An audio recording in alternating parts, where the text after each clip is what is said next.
Genesis chapter 11. At one time, all the people of the world spoke the same language and used the same words. As the people migrated to the east, they found a plain in the land of Babylonia and settled there. They began saying to each other, "Let's make bricks and harden them with fire." In this region, bricks were used instead of stone, and tar was used for mortar.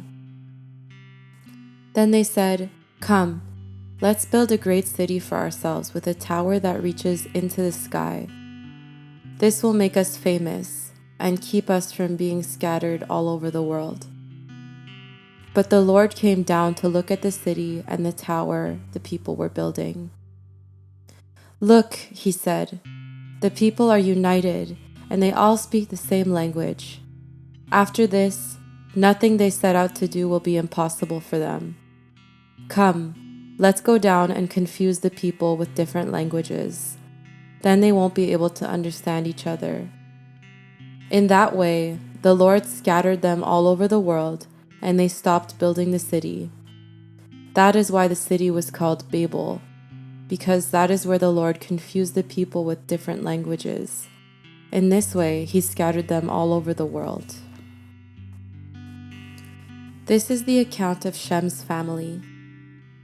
2 years after the great flood, when Shem was 100 years old, he became the father of Arphaxad.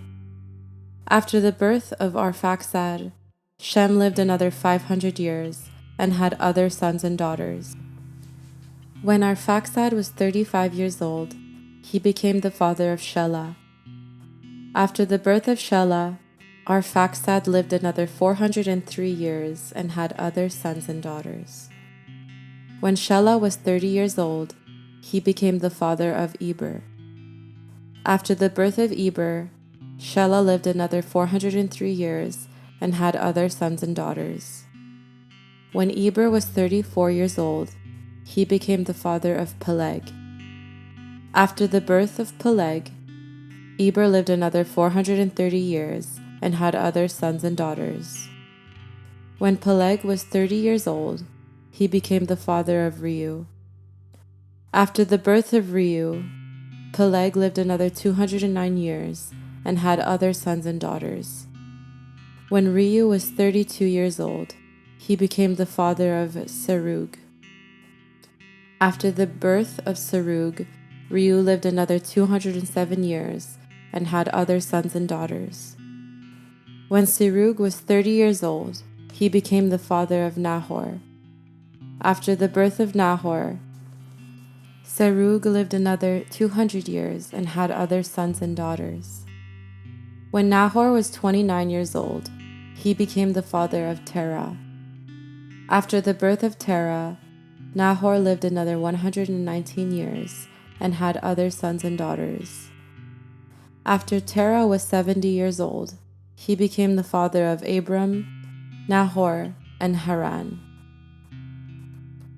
This is the account of Terah's family. Terah was the father of Abram, Nahor, and Haran was the father of Lot. But Haran died in Ur of the Chaldeans, the land of his birth, while his father Terah was still living.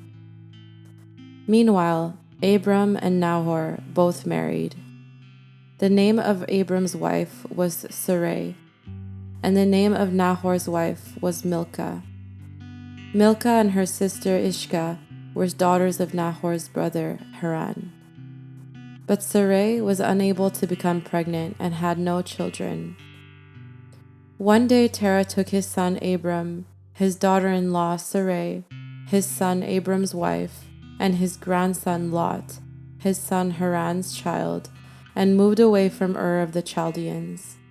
He was headed for the land of Canaan, but they stopped at Haran and settled there.